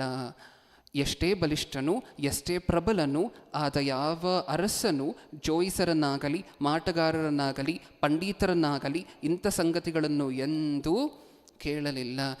ರಾಜ, ನೀನು ಕೇಳ್ತಿರುವಂಥದ್ದು ನಮ್ಮ ಹಿಸ್ಟ್ರಿಲೇ ಇಲ್ಲ ಗೊತ್ತಾ? ನಮ್ಮ ಹಿಸ್ಟ್ರಿ ಪೂರ್ತಿ ಬರೀ ಮೋಸಗಳನ್ನು ಮಾಡ್ಕೊಂಡು, ಸುಳ್ಳು ಹೇಳ್ಕೊಂಡು ಜೀವನ ಮಾಡಿರೋದೆ. ಯಾರೂ ಸಹ ಈ ಥರ ಕನಸು, ನಿಮಗೆ ಬಿದ್ದಿರುವಂಥ ಕನಸನ್ನು ಅವರು ನಿಮಗೇನು ಕನಸು ಬಿತ್ತು ಅಂತ ಅವ್ರು ಹೇಳುವಂಥ ಶಕ್ತಿ ಇಡೀ ಪ್ರಪಂಚದಲ್ಲಿ ಯಾರಿಗೂ ಇಲ್ಲ. ನೀನು ನಮ್ಮನ್ನು ಕೇಳಿದ್ರೆ ನಮ್ಮಲ್ಲಂತೂ ಯಾರಿಗೂ ಇಲ್ಲ. ನಮಗೆ ಚಿಕ್ಕ ವಯಸ್ಸಿಂದ ಹೇಳ್ಕೊಟ್ಟಿರುವಂತಹದ್ದು ಏನು? ಕಣ್ಣು ಮುಚ್ಕೊಂಡು ಕಲ್ಲು ಹೊಡಿಬೇಕು, ಬಿದ್ದರೆ ಬೀಳುತ್ತೆ, ಇಲ್ಲ ಅಂತ ಹೇಳಿದ್ರೆ ಇಲ್ಲ. ಇದು ನಮಗೆ ಚಿಕ್ಕ ವಯಸ್ಸಿಂದ ಹೇಳ್ಕೊಟ್ಟಿರುವಂಥ ವಿದ್ಯಾಭ್ಯಾಸ. ಅದನ್ನು ಮಾಡ್ಲಿಕ್ಕೆ ನೀನು ಬಿಡ್ತಿಲ್ಲ ಅಲ್ವಾ? ನಿನ್ನ ಕನಸು ಹೇಳಿದ್ರೆ ನಾವು ಹೇಗೋ ಏನೋ ಒಂದು ಸುಳ್ಳನ್ನು ಹೇಳ್ತೀವಿ, ಆದರೆ ನಿನ್ನ ಕನಸೇ ಹೇಳ್ತಿಲ್ಲ. ನಿಜವಾಗ್ಲೂ ಜ್ಯೋತಿಷ್ಯಗಳು ಪಂಡಿತರ ಮಾನ ಬಯಲಾದಂತಹ ದಿವಸ ಇದು. ಇದನ್ನು ಚೆನ್ನಾಗಿ ಓದಿ. ಯಾಕೆಂದರೆ ಈಗಿನ ಕಾಲದಲ್ಲಿ ರಸ್ತೆಯಲ್ಲಿ ಕೂತ್ಕೊಂಡು ಗಿಣಿಶಾಸ್ತ್ರ ಹೇಳ್ತೀವಿ ಅಂತ ಬಿಸಿಲಲ್ಲಿ ಕೂತಿರುವಂತಹ ಚಿಕ್ಕ ಚಿಕ್ಕ ಜ್ಯೋತಿಷ್ಯರಲ್ಲ ಇಲ್ಲಿರುವಂತಹದ್ದು. ಎಲ್ಲಿ? ನೆಬೂಕದ್ನೆಸರ್ ಪಕ್ಕದಲ್ಲಿ ನೆಬೂಕದ್ನೆಸರ್ ಕರೆಸಿ ತನ್ನ ಪಕ್ಕದಲ್ಲಿ ಇಟ್ಕೊಂಡಿರುವಂಥವ್ರು ಎಂಥ ಜ್ಯೋತಿಷಿಗಳು? ಬ್ಯಾಬಿಲೋನ್ ಸಾಮ್ರಾಜ್ಯ ಇಷ್ಟಕ್ಕೂ ಮಾಟ ಮಂತ್ರಕ್ಕೆ ಜ್ಯೋತಿಷ್ಯಕ್ಕೆಲ್ಲ ಪಾಪ್ಯುಲರ್. ಈ ಥರ ಜನರನ್ನು ಮೋಸ ಮಾಡುವುದಕ್ಕೆ ಬ್ಯಾಬಿಲೋನ್ ಸಾಮ್ರಾಜ್ಯ ಪಾಪ್ಯುಲರ್. ಓಕೆ, ಆ ಸಾಮ್ರಾಜ್ಯದಲ್ಲಿ ಮುಖ್ಯವಾಗಿರುವಂತಹ ಮಾಟಗಾರರು, ಮುಖ್ಯವಾಗಿರುವಂತಹ ಜೋಯಿಸರನ್ನು ಅರಸನು ಕರೆಸಿರುವಂತಹದಿರಲಿ ಹೇಳಲಿಕ್ಕೆ. ಅವ್ರ ಕೈಯಲ್ಲಿ ಆಗ್ತಿದೆಯಾ ಅವ್ರ ಕೈಯಲ್ಲಿ? ಇಲ್ಲ. ಪ್ರಪಂಚದಲ್ಲಿ ಟಾಪ್ ಜ್ಯೋತಿಷಿಗಳೇ ಮುಂದೆ ನಡೆಯುವಂತಹದ್ದನ್ನು, ಹಿಂದೆ ನಡೆದಿರುವಂಥ ಸತ್ಯವನ್ನು ಹೇಳಲಿಕ್ಕಾಗದೇ ಇರಬೇಕಾದ್ರೆ ಇವ್ರು ಹೇಳ್ತಾರೆ? ರಸ್ತೆ ಪಕ್ಕದಲ್ಲಿ ಕೂತ್ಕೊಂಡಿರುವಂತಹ ದಾಸರು ಹೇಳ್ತಾರೆ? ಮತ್ತು ನಾವು ಹೆಂಗೆ ನಂಬ್ತಿದ್ದೀವಿ ಅವರನ್ನು? ಕ್ರೈಸ್ತರು ನಂಬ್ತಾರೆ. ವಿಚಿತ್ರವಾಗಿರುವಂತಹ ಪರಿಸ್ಥಿತಿ ಏನು ಅಂತ ಹೇಳಿದ್ರೆ, ಕ್ರೈಸ್ತರಲ್ಲಿ ಸ್ವಲ್ಪ ಜನ ಜ್ಯೋತಿಷ್ಯಗಳನ್ನು ನಂಬ್ತಾರೆ, ಗೊತ್ತಾ? ಯಾವಾಗ ಸಾಯ್ತಾರೆ, ಯಾವಾಗ ಮದುವೆ ಆಗುತ್ತೆ, ಯಾವಾಗ ಮನೆ ಕಟ್ತೀವಿ, ಇದಕ್ಕೆಲ್ಲ ಜ್ಯೋತಿಷ್ಯದವ್ರ ಹತ್ರ ಹೋಗ್ಬೇಕಾ? ವಿಚಿತ್ರವಾಗಿರುವಂತಹ ಪರಿಸ್ಥಿತಿ. ಹುಟ್ಟಿರುವಂತಹ ಟೈಮ್ ಯಾರಿಗೂ ಗೊತ್ತಿಲ್ಲ, ಯಾವಾಗ ತಾಯಿ ಗರ್ಭದಲ್ಲಿ ಮಗು ಬಿತ್ತು ಅನ್ನುವಂತಹದ್ದು ಯಾರಿಗೂ ಗೊತ್ತಿಲ್ಲ.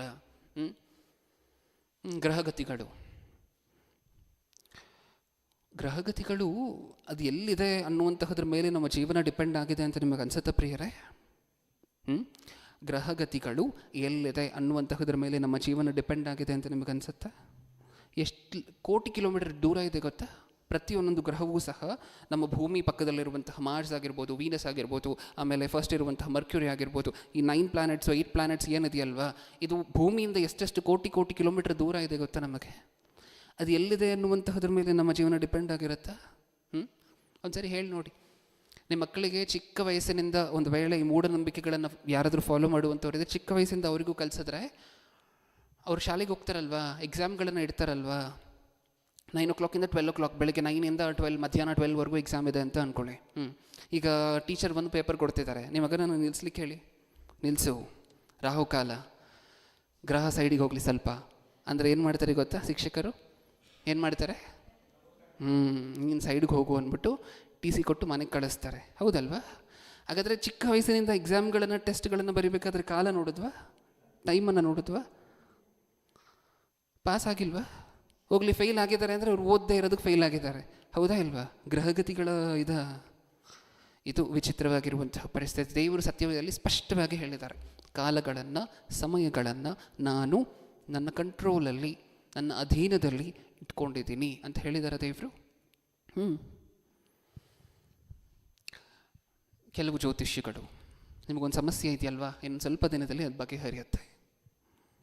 ಸಮಸ್ಯೆ ಬಂದರೆ ಬಗೆಹರಿದೇ ಹರಿಬೇಕಲ್ವಾ? ಬೇರೆ ಆಪ್ಷನ್ ಇದೆಯಾ? ಒಂದು ಸಮಸ್ಯೆ ಬಂದರೆ ಅದು ಒಂದು ಕಾಲ ಅಲ್ಲ, ಒಂದು ಕಾಲದಲ್ಲಿ ಬಗೆಹರಿಬೇಕಲ್ವಾ? ಹೆಂಡತಿ ಜ್ಯೋತಿಷ್ಯದವರ ಹತ್ರ ಹೋದ್ಲು ಅಂತ ಅಂದ್ಕೊಳ್ಳಿ, ಜ್ಯೋತಿಷ್ಯ ಭವಿಷ್ಯತನ್ನು ಕೇಳಲಿಕ್ಕೆ. ನನ್ನ ಗಂಡ ಈ ಥರ ಕುಡಿದು ಪ್ರತಿದಿನ ಬೆಳಿಗ್ಗೆಯಿಂದನೇ ಕುಡಿಲಿಕ್ಕೆ ಶುರು ಮಾಡ್ತಾನೆ, ಕುಡ್ಕೊಂಬಂದು ಹೊಡಿತಾನೆ ಅಂತ ಜ್ಯೋತಿಷ್ಯ ಕೇಳಲಿಕ್ಕೆ ಹೋದ್ಲು ಅಂತ ಅಂದ್ಕೊಳ್ಳಿ. ಏನು ಹೇಳ್ಬೋದು ಆ ಹೆಂಡತಿಗೆ ಜ್ಯೋತಿಷ್ಯದವನು? ಹೇಳಿ, ಏನು ಹೇಳ್ಬೋದು? ಇನ್ನೊಂದಷ್ಟು ವರ್ಷಗಳಾದ ನಂತರ ನಿನಗಿರುವಂಥ ಕಷ್ಟ ಹೋಗುತ್ತೆ, ಒಂದು ಸ್ವಲ್ಪ ಕಾಲ ಆದಂಥ ನಂತರ ನಿನಗಿರುವಂಥ ಕಷ್ಟ ಹೋಗುತ್ತೆ. ಸ್ವಲ್ಪ ಕಾಲ ಆದಮೇಲೆ ಹೋಗಬೇಕಲ್ವ? ಸ್ವಲ್ಪ ಕಾಲ ಆದಮೇಲೆ ಕುಡಿಯೋದು ಬಿಟ್ಟಿಲ್ಲ ಅಂದರೆ ಗಂಡ ಹೋಗಬೇಕು, ಫಸ್ಟ್ ಪಾಯಿಂಟ್. ಕುಡಿತಾನೆ ಇದ್ದರೆ ಹಾಸ್ಪಿಟ್ಲಲ್ಲಿ ಅಡ್ಮಿಟ್ ಆಗಿ ಬಿಲ್ ಕಟ್ಟಲಿಕ್ಕಾಗದೆ ಅಲ್ಲೂ ಕೈ ಬಿಟ್ಬಿಟ್ಟು ಅಲ್ಲಿ ಸರ್ಜರಿ ಏನೂ ಆಗದೆ ಅಲ್ಲಿಂದ ಆದರೂ ಹೋಗಬೇಕು. 3ನೇ ಪಾಯಿಂಟು, ಗಂಡನೇ ಕುಡಿಯುವಂತಹದನ್ನು ಬಿಡಬೇಕು, ಏನೋ ಒಂದನ್ನು ಅರಿತುಕೊಂಡು, ಹೌದಾ? ಈ 3 ಪಾಸಿಬಿಲಿಟಿ ಅಲ್ವ ಇರುವಂತಹದ್ದು. ಇನ್ನು ಸ್ವಲ್ಪ ದಿನ ಆದಮೇಲೆ ನಿಮ್ಮ ಸಮಸ್ಯೆ ಬಗೆಹರಿಯುತ್ತೆ ಅಂದರೆ ಅದು ಯಾವ ಲೆಕ್ಕದಲ್ಲಿ ಬಗೆಹರಿಲೇಬೇಕಲ್ವ? ಆ ಲಾಜಿಕ್ಕೂ ಸಹ ನಾವು ಅರ್ಥ ಮಾಡಿಕೊಳ್ಳುತ್ತೆ, ಅದನ್ನೂ ಸಹ ಯೋಚನೆ ಮಾಡುತ್ತೆ. ಇನ್ನೂ ಜ್ಯೋತಿಷ್ಯದವ್ರು ಹೇಳುವಂತಹ ಮಾತನ್ನು ನಂಬ್ತಾನೆ ಇದ್ದಾರೆ ಪ್ರಪಂಚದಲ್ಲಿ, ಹೌದಾ? ಈ ಸೃಷ್ಟಿಯನ್ನೆಲ್ಲ ಮಾಡಿ ದೇವರು ಹೇಳಿದ್ವಂತು ಏನಂತ, ಎಲ್ಲವನ್ನು ನೋಡಿ ಏನಂದ್ರಂತೆ, ಎಲ್ಲವೂ ಬಹು ಒಳ್ಳೆಯದು, ಬರೀ ಒಳ್ಳೆಯದಲ್ಲ, ತುಂಬ ಒಳ್ಳೆಯದಾಗಿರುವಂತಹದ್ದು. ದೇವರು ಸೃಷ್ಟಿಯಲ್ಲಿ ಮಾಡಿರುವಂತಹ ಪ್ರತಿಯೊಂದೊಂದು ಸಹ ತುಂಬ ಒಳ್ಳೆಯದಾಗಿರುವಂತಹದ್ದು. ಸೂರ್ಯ, ಚಂದ್ರ, ನಕ್ಷತ್ರಗಳು, ಗ್ರಹಗಳು, ಆ ಗ್ರಹಗಳಿಗಿರುವಂತಹ ಒಂದೊಂದು ಪೊಸಿಷನ್, ದೇವರು ಕ್ರಿಯೇಟ್ ಮಾಡಿರುವಂತಹ ಟೈಮ್, ಇವೆಲ್ಲವೂ ಸಹ ಒಳ್ಳೆಯದು ಅಂತ ದೇವರೇ ಸರ್ಟಿಫೈ ಮಾಡಿದ್ಮೇಲೆ ನಾವೇನು ಹೇಳ್ತಿದ್ವಿ ಗೊತ್ತಾ? ಇದು ಒಳ್ಳೆಯದಲ್ಲ. ಇನ್ನೊಂದು ಸ್ವಲ್ಪ ಜನ, ಹಾಗಾದರೆ ನಮ್ಮ ಗ್ರಹಗತಿಗಳು ಸರಿಯಾಗಿಲ್ಲ ಅಂತ ನೀವು ಹೇಳ್ತಿದ್ದೀರಲ್ವ, ಏನು ಮಾಡಬೇಕು ಅದಕ್ಕೆ? ನಮ್ಮ ಹತ್ರ ಕಲರ್ ಉಂಗುರಗಳಿದೆ, ಅದರಲ್ಲಿ ನಿಮ್ಗೆ ಒಂದು ಕಲರನ್ನು ಕೊಡ್ತೀವಿ, ಆ ಕಲರ್ ಉಂಗುರವನ್ನು ಹಾಕ್ಕೋಬೇಕು. ಹೌದಾ? ನೋಡಿದ್ದೀರಾ? ರೂಬಿ, ಸಫೈರ್, ಟೊಪ್ಯಾಸ್, ಇದೆಲ್ಲ ಬೇರೆ ಬೇರೆ ಕಲರ್ಗಿರುವಂತಹ ನೇಮ್ಸ್. ಯೆಲ್ಲೋ ಕಲರ್ ಸ್ಟೋನ್ ಇದ್ದರೆ ಅದನ್ನು ಟೊಪ್ಯಾಸ್ ಅಂತ ಹೇಳಿ ಕರಿತೀವಿ, ಬ್ಲೂ ಕಲರ್ ಇದ್ದರೆ ಸಫೈರ್ ಅಂತ ಹೇಳಿ ಕರಿತೀವಿ. ಆ ದೇವರು ನಮಗೆ ಆನಂದ ಪಡಲಿ ಕೊಟ್ಟಿರುವಂತಹ ಕಲ್ಲುಗಳು, ನಿಜನ ಸೃಷ್ಟಿ ಮಾಡಿರುವಂಥದ್ದು ಈ ಪ್ರಕೃತಿಯಲ್ಲಿ.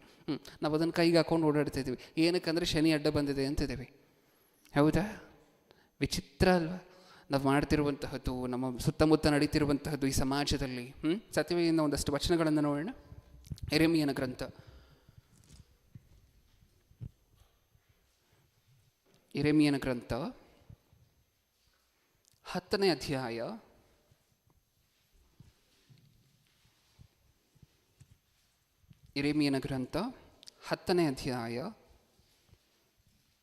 2ನೇ ವಚನ, 10:2. ನಿಮಗೆ ನುಡಿಯುವ ಮಾತನ್ನು ಕೇಳಿರಿ, ಯೆಹೋವನು ಹೀಗೆ ಹೇಳುತ್ತಾನೆ, ಜನಾಂಗಗಳ ಆಚರಣೆಯನ್ನು ಅಭ್ಯಾಸಿಸದಿರಿ, ಜನಾಂಗಗಳು ಹೆದರುವ ಆಕಾಶದ ಉತ್ಪಾತಗಳಿಗೆ ನೀವು ಹೆದರಬೇಡಿರಿ. ಸಾಕು ಪ್ರಿಯರೇ. ಯೆಹೋವನು ಹೀಗೆ ಹೇಳುತ್ತಾನೆ, ಜನಾಂಗಗಳ ಆಚರಣೆಗಳನ್ನು ಅಭ್ಯಾಸಿಸದಿರಿ, ಜನಾಂಗಗಳು ಹೆದರುವ ಆಕಾಶದ ಉತ್ಪಾತಗಳಿಗೆ ನೀವು ಹೆದರಬೇಡಿರಿ. ಏನನ್ನ ನೋಡಿ ಹೆದರಬಾರ್ದು? ಆಕಾಶದ ಉತ್ಪಾತಗಳಿಗೆ ಹೆದರಬೇಡಿರಿ. ಹೆವೆನ್ಲಿ ಆಬ್ಜೆಕ್ಟ್ಸ್ ಅಂತ ಹೇಳಿ ಕರಿತೀವಿ. ಹೆವೆನ್ಲಿ ಆಬ್ಜೆಕ್ಟ್ಸ್ ಅಂದರೆ ಸೋಷಿಯಲ್ ಸ್ಟಡೀಸ್ ಲ್ಯಾಂಗ್ವೇಜಲ್ಲಿ ಏನು ಗೊತ್ತಾ? ನೀವು ನೋಡುವಂಥ ಸೂರ್ಯ, ಇದು ಒಂದು ಏನು? Heavenly object. ಚಂದ್ರ ಹೆವೆನ್ಲಿ ಆಬ್ಜೆಕ್ಟ್, ಆಕಾಶದ ಉತ್ಪಾತ. ನಕ್ಷತ್ರಗಳು ಆಕಾಶದ ಉತ್ಪಾತಗಳು. ಹೌದಾ? ಇದನ್ನು ನೋಡಿ ಏನು ಮಾಡಬಾರ್ದಂತೆ? ಇನ್ನೊಂದ್ಸರಿ ಓದೋಣ 2ನೇ ವಚನವನ್ನು. ಯೆಹೋವನು ಹೀಗೆ ಹೇಳುತ್ತಾನೆ, ಜನಾಂಗಗಳ ಆಚರಣೆಯನ್ನು ಅಭ್ಯಾಸಿಸದಿರಿ, ಜನಾಂಗಗಳು ಹೆದರುವ ಆಕಾಶದ ಉತ್ಪಾತಗಳಿಗೆ ನೀವು ಹೆದರಬೇಡಿರಿ. ಜ್ಯೋತಿಷ್ಯದವರು ಏನಂದರು? ಶನಿ ಅಡ್ಡ ಬಂದಿದೆ ಅಂದರು. ಸರಿ, ಈ ಶನಿ ಎಲ್ಲಿರುವಂತಹದ್ದು? ಭೂಮಿ ಮೇಲೆ? ಆಕಾಶದಲ್ಲ? ಆಕಾಶದಲ್ಲಿ. ಸೂರ್ಯ ಕರೆಕ್ಟಾಗಿರುವಂತಹ ಪೊಸಿಷನಲ್ಲಿ ಇಲ್ಲ. ಸೂರ್ಯ ಎಲ್ಲಿರುವಂತಹದ್ದು? ಆಕಾಶದಲ್ಲಿ. ಈ ಆಕಾಶದ ಉತ್ಪಾತಗಳಿಗೆ ನಾವೇನು ಮಾಡಬಾರ್ದಂತೆ? ಹೆದರಬಾರದು. ಗ್ರಹಣ ಹೆದರ್ತಾರ ಜನ? ಹೆದರ್ತಾರ? ಹೊರಗಡೆ ಬರ್ತಾರ? ಒಂದು ನರಪ್ರಾಣಿ ಆದರೂ ಹೊರಗಡೆ ಕಾಣಿಸುತ್ತೆ ಗ್ರಹಣದ ದಿನ? ಇಲ್ಲ. ಯಾರೋ ಈ ಮೂಢನಂಬಿಕೆಗಳನ್ನು ವಿರೋಧಿಸುವಂಥವ್ರು ಹೊರಗಡೆ ಕಾಣಿಸ್ಕೊಳ್ತಿರ್ತಾರೆ, ಓಡಾಡುವಂಥವ್ರು. ಆದರೆ ಬೇರೆ ಯಾರಾದರೂ ಕಾಣಿಸ್ಕೊಳ್ತಾರ? ಇಲ್ಲ. ಗ್ರಹಣ ಅಂದರೆ ಏನು ಗೊತ್ತಾ ನಮಗೆ?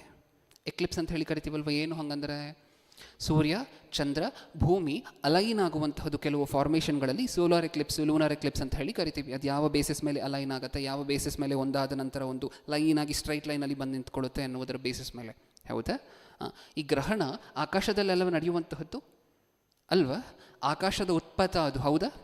ಆಕಾಶದಲ್ಲಿ ನಡೆಯುವಂತಹ ವಿಚಾರ. ದೇವರು ಏನಂತಿದ್ದಾರೆ ಗೊತ್ತಾ ಸತ್ಯವೇದದಲ್ಲಿ? ಈ ಆಕಾಶದಲ್ಲಿ ನಡೆಯುವಂತಹದ್ದು ಯಾವುದೂ ಸಹ ನಿಮ್ಮ ಮೇಲೆ ಇಂಪ್ಯಾಕ್ಟ್ ಮಾಡೋದಿಲ್ಲ, ನೀವು ಅದಕ್ಕೋಸ್ಕರ ಹೆದರಬಾರದು. ನಾವೇನಂತಿದ್ದೀವಿ? ಇಲ್ಲ, ನಾವು ಹೆದರ್ತೀವಿ. ಹೆದರಿದ್ರೆ ಆಕಾಶವನ್ನು ಸೃಷ್ಟಿ ಮಾಡಿರುವಂತಹ ದೇವರಿಗೋಸ್ಕರ ಹೆದರಬೇಕು ಅಂತ ದೇವರಂದರೆ, ನಾವು ಇಲ್ಲ, ನೀವು ಸೃಷ್ಟಿ ಮಾಡಿರುವಂತಹ ಸೃಷ್ಟಿಗಳಿಗೆ ಹೆದರ್ತೀವಿ, ಆದರೆ ನಿಮಗೆ ಹೆದರೋದಿಲ್ಲ. ಇದು ಮನುಷ್ಯರ ಪರಿಸ್ಥಿತಿ ಪ್ರಸ್ತುತ. ನೀವು ನೋಡ್ತಿರ್ತೀರ ಪ್ರಿಯರ, ಜ್ಯೋತಿಷ್ಯಗಳು ಅದು ಎಷ್ಟು ಸುಳ್ಳಾಗಿರುವಂತಹದ್ದು ಟಿ ವಿಗಳಲ್ಲಿ ಹಾಕಿ ತೋರಿಸ್ತಾರೆ. ಅದು ಯಾಕೋ ನಮ್ಮ ಜನರಿಗೆ ತಲೆಗೆ ಹೋಗೋದಿಲ್ಲ. ಜ್ಯೋತಿಷ್ಯಗಳು ಹೇಗೆ ಸುಳ್ಳು ಅನ್ನುವಂತಹ ಟಿ ವಿಲೇ ಹಾಕಿ ತೋರಿಸ್ತಾರೆ. ನಾನು ನೋಡಿದಾಗ ಒಂದು 5-6 ವರ್ಷಗಳ ಹಿಂದೆ ಜ್ಯೋತಿಷ್ಯ ಹೇಳ್ತೀನಿ ಅಂತ TV9 ಆಗಾಗ ಒಬ್ಬ ವ್ಯಕ್ತಿ ಬರ್ತಿದ್ದ. ನಾನು ಅಂದರೆ ನಂಬರ್ ಅಂದರೆ ನಾನು ಅಂತ ಹೇಳ್ಕೊಂಡು ಬರ್ತಿದ್ದ. ಗೊತ್ತಾ ನಮಗೆ ಏನು ಆ ವ್ಯಕ್ತಿಯ ಹೆಸರು? ಓಕೆ, ಹೀಗೆ ಇದನ್ನು ಹೇಳ್ಕೊಂಡು ಬರ್ತಿದ್ದ ಒಬ್ಬ ವ್ಯಕ್ತಿ. ಈ ವ್ಯಕ್ತಿ ನೀಟಾಗಿ ಒಂದು ಪ್ರಿಡಿಕ್ಷನ್ ಕೊಟ್ಟ. ಅವತ್ತು ಇಂಡಿಯಾ ವರ್ಸಸ್ ಪಾಕಿಸ್ತಾನ ಯಾವುದೋ ಒಂದು ಮ್ಯಾಚ್, ಕ್ರಿಕೆಟ್ ಮ್ಯಾಚ್ ಇತ್ತು. ಅದು ಹೇಳ್ದ, ಭಾರತ ದೇಶ ಖಂಡಿತವಾಗಿ ಸೋಲನ್ನು ಅನುಭವಿಸ್ಲಿಕ್ಕೆ ಚಾನ್ಸೇ ಇಲ್ಲ. ಪಾಕಿಸ್ತಾನ ಅಲ್ಲ ಅನ್ಸುತ್ತೆ, ಆಸ್ಟ್ರೇಲಿಯಾನೋ ಯಾವುದೋ ಒಂದು ಕಂಟ್ರಿ ಮೇಲೆ ಮ್ಯಾಚ್ ಇತ್ತು. ಭಾರತ ದೇಶ ಖಂಡಿತವಾಗಲಿ ಸೋಲನ್ನು ಅನುಭವಿಸುವಂತಹ ಚಾನ್ಸೇ ಇಲ್ಲ, ನಾನು ಹೇಳ್ತಿದ್ದೀನಿ. ಒಂದು ವೇಳೆ ಸೋತ್ರೆ ನಾನು ಇದನ್ನೆಲ್ಲ ಬಿಟ್ಬಿಡ್ತೀನಿ ಅಂದ ನ್ಯೂಸಲ್ಲೇ ಕೂತ್ಕೊಂಡು.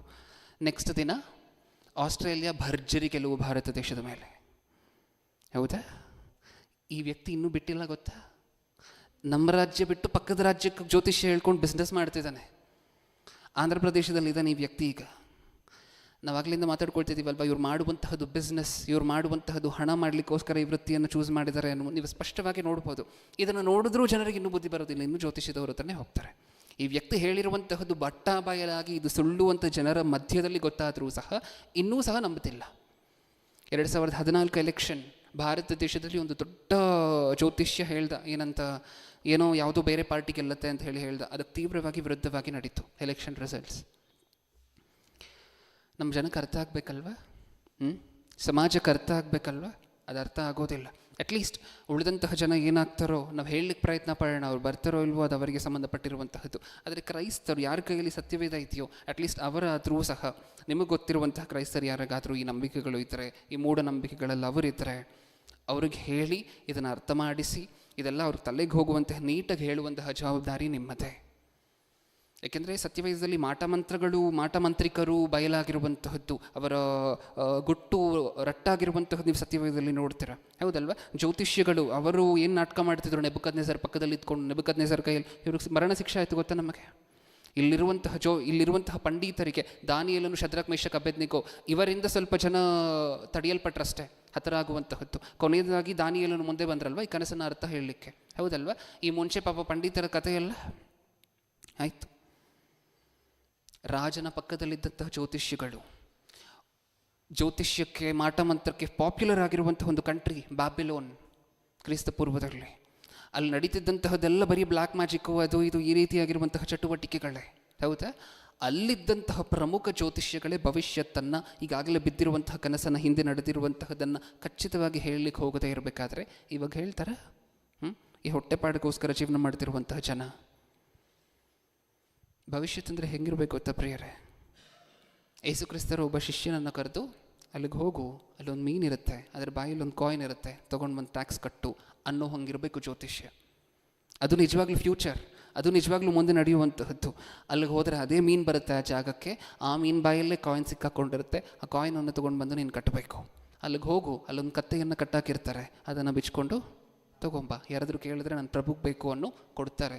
ಕೊಡೋದಿಲ್ಲ ಅನ್ನುವಂಥ ಮಾತಿಲ್ಲ, ಕೊಡ್ತಾರೋ ಇಲ್ವೋ, ಕೊಟ್ಟಿಲ್ಲ ಅಂದರೆ ಏನು ಮಾಡಬೇಕು ಅಂತ ಹೇಳ್ತಿಲ್ಲ. ಇದು ಹಿಂಗೆ ಆಗತ್ತೆ, ಇದು ಹಿಂಗೆ ಆಗತ್ತೆ. ಇದು ಜ್ಯೋತಿಷಿ, ಇದು ಭವಿಷ್ಯತ್ ಅಂದರೆ ಇದು ಜ್ಯೋತಿಷಿ ಅಲ್ಲ, ಕ್ಷಮಿಸಿ. ಭವಿಷ್ಯತ್ ಹೇಳುವಂತಹದ್ದು ಅಂದರೆ ಹಿಂಗಿರಬೇಕು, ಎಕ್ಸಾಕ್ಟಾಗಿ, ಖಚಿತವಾಗಿ, ಸ್ಥಳದ ಸಹಿತವಾಗಿ. ನೀವು ಸತ್ಯವೇದದಲ್ಲಿ ನೋಡಿದಾಗ ಕೆಲವರು ಬಲಿಯಾಗುವಂತಹ ಸ್ಥಳವನ್ನು ಎಕ್ಸಾಕ್ಟಾಗಿ ಬರೆಸಿದ್ದಾರೆ ಗೊತ್ತಾ? ನಾಬೋತನ ರಕ್ತವನ್ನು ನಾಯಿಗಳು ಎಲ್ಲಿ ನೆಕ್ಕಿದ್ವೋ ಅದೇ ಸ್ಥಳ, ಎಕ್ಸಾಕ್ಟಾಗಿ ನೀನು ಬಲಿಯಾಗುವಂಥ ಸ್ಥಳ ಅದು, ಅದೇ ಪಾಯಿಂಟ್. ಹಂಗಿರಬೇಕು ಭವಿಷ್ಯತ್ ಅನ್ನುವಂತಹದ್ದು. ಅದಕ್ಕೆ ಸೈಂಟಿಸ್ಟ್ ಎಲ್ಲ ಕೂತ್ಕೊಂಡು ಯೋಚನೆ ಮಾಡಿ ಒಂದು ಟ್ರಯಲನ್ನು ಮಾಡಿದ್ರು. ಅದು ಸಹ ಯಾವುದೋ ಒಂದು ಚಾನಲಲ್ಲಿ ಬಂತು, ಇಂಗ್ಲೀಷ್ ಅಂದರೆ ಹೊರದೇಶದ ಸೈಂಟಿಸ್ಟ್ ಭಾರತ ದೇಶಕ್ಕೆ ಬಂದು ಜ್ಯೋತಿಷ್ಯ ಹೇಳ್ತೀನಿ ಅಂತ ತುಂಬ ದಿನದಿಂದ ಒಬ್ಬ ದೊಡ್ಡ ಜ್ಯೋತಿಷಿ ಮೋಸ ಮಾಡ್ತಿದ್ದ ಜನರನ್ನು. ಅವ್ರ ಹತ್ರ ಬಂದರು, ಅದನ್ನು ಲೈವಲ್ಲಿ ಬಿಟ್ಟರು ಶೂಟ್ ಮಾಡಿ ಆ ವಿಡಿಯೋವನ್ನು.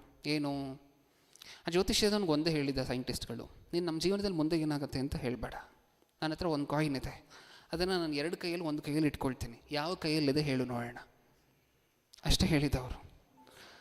ಕೊನೆಯದಾಗಿ ಹಿಂದೆ ಹಿಂಗೆ ಕೈ ಇಟ್ಬಿಟ್ಟು, ಹಿಂದೆನೇ ಇಟ್ಬಿಟ್ಟು ಕಾಯಿನನ್ನು 2 ಕೈಯಲ್ಲಿ ಕಾಯಿನ್ ಇಟ್ಕೊಳ್ಲಿಲ್ಲ. ಜ್ಯೋತಿಷಿಗೆ ತೋರಿಸಿದ್ರು, ಅವ್ನು ಲೆಫ್ಟ್ ಹ್ಯಾಂಡನ್ನು ಚೂಸ್ ಮಾಡ್ದ, ತೆಗೆದು ತೋರಿಸಿದ್ರು 2 ಕೈಯಲ್ಲಿ ಕಾಯಿನು ಇಲ್ಲಪ್ಪ, ನೀ ಹೇಳ್ತಿರುವಂತಹದ್ದು ನಿನಗೆ ಯಾವ ಕೈಯಲ್ಲಿ ಕಾಯಿನ್ ಇದೆಯಾ ಇಲ್ವಾ ಅಂತಲೇ ಗೊತ್ತಿಲ್ಲ ಅಂತ ಹೇಳಿದ್ಮೇಲೆ ನೀನು ನಮ್ಮ ಜೀವನದಲ್ಲಿ ಮುಂದೆ ಏನಾಗುತ್ತೆ ಅನ್ನುವಂಥದ್ದನ್ನು ಹೇಳ್ತೀಯಾ? ದೇವರು ಎಷ್ಟು ಚೆನ್ನಾಗಿ ಸೆಟ್ ಮಾಡಿದ್ದಾರೆ ಗೊತ್ತಾ ಪ್ರಿಯರೇ ನಮ್ಮ ಜೀವನವನ್ನು. ನಮಗೆ ಮುಂದೆ ಆಗುವಂತಹದ್ದು ಏನೂ ಸಹ ಗೊತ್ತಾಗಬಾರ್ದು. 2 minutes ಮುಗಿಸ್ಕೊಳ್ಳೋಣ. ಎಷ್ಟು ಚೆನ್ನಾಗಿ ಸೆಟ್ ಮಾಡಿದ್ದಾರೆ, ಎಷ್ಟು ಚೆನ್ನಾಗಿ ಡಿಸೈನ್ ಮಾಡಿದ್ದಾರೆ ದೇವರು ನಮ್ಮ ಜೀವನಗಳನ್ನು ಅಂದರೆ, ನಮಗೆ ಮುಂದೆ ಏನಾಗುತ್ತೆ ಅನ್ನುವಂತಹದ್ದು ಯಾವ ಕಾರಣಕ್ಕೂ ಸಹ ಗೊತ್ತಾಗಬಾರದು. ಗೊತ್ತಾದರೆ ನೀವು ನಿದ್ರೆ ಮಾಡ್ತೀರಾ? ಆರಾಮಾಗಿ ನಿದ್ರೆ ಮಾಡ್ತೀರಾ? ನಿಮ್ಮ ಮಗನಿಗೆ ಚಿಕ್ಕದಾಗಿ ಒಂದು ಆಕ್ಸಿಡೆಂಟ್ ಆಗುತ್ತೆ ಅಂತ ನಿಮಗೆ ಗೊತ್ತಾಯಿತು ಅಂತ ಅಂದ್ಕೊಳ್ಳಿ, ಏನು ಮಾಡ್ತೀರಾ ನೀವು? ನಿದ್ರೆ ಮಾಡ್ತೀರಾ? ಊಟ ಮಾಡ್ತೀರಾ? ಎಷ್ಟು ದಿನದಿಂದ ಊಟ ಮಾಡೋದಿಲ್ಲ ಗೊತ್ತಾ? ನಾವು ಇದೇ ಟೈಮ್ಗೆ ಹೋಗ್ತೀವಿ ಅಂತ ಗೊತ್ತು ಮಾಡಿದ್ರು ಅಂತ ಅಂದ್ಕೊಳ್ಳಿ ದೇವರು. ನಾವು ಇದೇ ಟೈಮ್ಗೆ ನಮ್ಮ ಜೀವನದಲ್ಲಿ ನಡೆಯುವಂತಹದ್ದೆಲ್ಲ ಪ್ರಿಪೇರ್ಡ್ ಆಗಿ ಹೇಳಿಬಿಟ್ರು ಅಂತ ಅಂದ್ಕೊಳ್ಳಿ ದೇವರು. ಅದೊಂದು ಜೀವನನೇನಾ? ಅದೊಂದು ಬದುಕೇನಾ? ಇಲ್ಲ. ನಾವು ದೇವರನ್ನು ನಂಬುವಂತಹದ್ದು ಏನಕ್ಕೋಸ್ಕರ? ನಮ್ಮ ಜೀವನದಲ್ಲಿ ಏನಾಗುತ್ತೋ ನಮಗೆ ಗೊತ್ತಿಲ್ಲ, ಏನು ನಡೆಯುತ್ತೋ ಗೊತ್ತಿಲ್ಲ, ನಡೆಸ್ಕೊಂಡು ಹೋಗ್ತಿರುವಂತಹ ದೇವರು ಅಂತ ಕೃತಜ್ಞತೆ ಹೇಳ್ತಿದ್ದೇವೆ ಇವಾಗ. ಅವಾಗಿರುತ್ತಾ ಅದು? ಮುಂದೆ ಏನಾಗುತ್ತೆ ಅನ್ನುವಂಥದ್ದು ಗೊತ್ತಾಗೋದ್ರೆ ಇರುತ್ತಾ? ಒಳ್ಳೆಯದಾಗಲಿ ಕೆಟ್ಟದ್ದಾಗಲಿ ನಮ್ಮ ಜೀವನದಲ್ಲಿ ಏನಾಗುತ್ತೆ ಅನ್ನುವಂತಹದ್ದು ನಮಗೆ ಗೊತ್ತಾಗಬಾರ್ದು. ಇದನ್ನು ಗೊತ್ತಾಗದಂತೆ ಮಾಡಿರುವಂತಹದ್ದು ದೇವರು. ಅದು ಗೊತ್ತು ಮಾಡಿಕೊಳ್ಳುವಂತಹ ಪ್ರಯತ್ನ ನಾವು ಯಾವತ್ತೂ ಸಹ ಮಾಡಬಾರದು. ಏನಾದರೂ ಏನು ಹೋದರೂ ನಾವು ದೇವರಲ್ಲಿ ಇರ್ತೀವಿ, ಅದು ಒಂದೇ ನಮಗೆ ಗೊತ್ತಿರಬೇಕಾಗಿರುವಂತಹದ್ದು, ಹೌದಾ? ಇದಿಷ್ಟನ್ನು ಸಹ ನಮ್ಮ ಮನಸ್ಸಲ್ಲಿ ಇಟ್ಕೊಳ್ತೀವ. ಓಕೆ, ಈ ಸಂದೇಶದ ಎರಡನೇ ಭಾಗವನ್ನು ಇನ್ನು ಸ್ವಲ್ಪ ಇದೆ, ವಾಸ್ತುಶಾಸ್ತ್ರ ಅಂತೆ, ಅದಂತೆ ಇದಂತೆ, ನ್ಯೂಮರಾಲಜಿ ಅಂತೆ, ಇದನ್ನೆಲ್ಲ ಮುಂದಿನ ವಾರ ಈ ಸಂದೇಶದ ಎರಡನೇ ಭಾಗದಲ್ಲಿ ಕಂಪ್ಲೀಟ್ ಮಾಡ್ಕೊಳ್ಳೋಣ. ಓಕೆ, ಕಣ್ಮುಚ್ಚಿ ಪ್ರಾರ್ಥನೆ ಮಾಡಿ ಮುಗಿಸ್ಕೊಡೋಣ. ಪ್ರೀತಿಯುಳ್ಳ ಪರಲೋಕದಲ್ಲಿರುವ ನಮ್ಮ ತಂದೆ, ಹೌದು ಅಪ್ಪ, ಈ ಪ್ರಪಂಚದಲ್ಲಿ ಈ ರೀತಿ ನಡೆಯುವಂತಹ ಮೋಸಗಳಿಗೆ ನೀವು ಎಷ್ಟು ವಿರುದ್ಧವಾಗಿ ಎದ್ದಿದ್ದೀರ ಹಳೆಯ ಒಡಂಬಡಿಕೆಯಲ್ಲಿ ಅಂತ ಹೇಳಿ ನಾವು ನೋಡಿದ್ದೇವೆ. ನೀವೆಷ್ಟು ಕೋಪಗೊಂಡಿದ್ದೀರಾ ಅಂತ ಹೇಳಿ ನಾವು ನೋಡಿದ್ದೇವೆ. ಈ ಸಂದರ್ಭದಲ್ಲೂ ಸಹ ಇನ್ನೂ 4,000 5,000 ವರ್ಷಗಳಾದರೂ ಸಹ ಇನ್ನೂ ಪ್ರಪಂಚದಲ್ಲಿ ಅದೇ ನಡೀತಿರಬೇಕಾದ್ರೆ ಇನ್ನೂ ಸಹ ನಿಮಗಿರುವಂತಹ ಬಾಧೆ, ನಿಮಗಿರುವಂತಹ ಆವೇದನೆ, ಜನರಿಗೇನಾದರೂ ಆದಾಗ ಅವರು ನಿಮ್ಮ ಹತ್ರ ಬರುತ್ತೆ, ಪ್ರಪಂಚದಲ್ಲಿ ನಡೆಯುವಂತಹ ಮೋಸದ ಹತ್ರ ಹೋಗಬೇಕಾದ್ರೆ ನಿಮ್ಮ ಮನಸ್ಸಿನಲ್ಲಿ ಆ ದುಃಖ ಹಾಗೆ ಉಳ್ಕೊಂಡಿದೆ ಇವತ್ತಿಗೂ ಸಹ. ಯಾಕೆಂದರೆ ಇವತ್ತೂ ಸಹ ಪ್ರಪಂಚ ಅವರ ಮಾತುಗಳನ್ನೇ ನಂಬ್ತಿರುವಂತಹದನ್ನು ನಾವು ಕಣ್ಣಾರೆ ನೋಡಿ ಕಿವಿಯಾರೆ ಕೇಳ್ತಿದ್ದೇವೆ.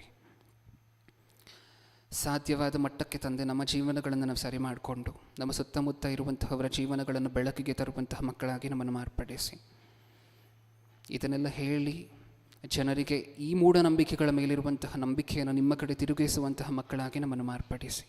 ಎರಡನೇ ಸಂದೇಶ ಕೊಡಬೇಕಾದ್ರೆ ನಿಮ್ಮ ಮಗನ ಜೊತೆ ನೀವಿತ್ತು ನಮ್ಮಲ್ಲೂ ಕೇಳಿರುವಂತಹ ಮಾತುಗಳನ್ನು ಅಳವಡಿಸ್ಕೊಂಡು ಬೇಕಾಗಿರುವಂತಹ ಜ್ಞಾನವನ್ನು ಕೊಟ್ಟು ನಡೆಸಿ. ನನ್ನ ಪ್ರಾರ್ಥನೆ ಯೇಸು ಕ್ರಿಸ್ತರ ನಾಮದಲ್ಲಿ ಸಮರ್ಪಿಸಿ ಬೇಡಿಕೊಳ್ಳುತ್ತಿದ್ದೇನೆ, ಪರಲೋಕದಲ್ಲಿರುವ ನಮ್ಮ ತಂದೆಯೇ. Amen.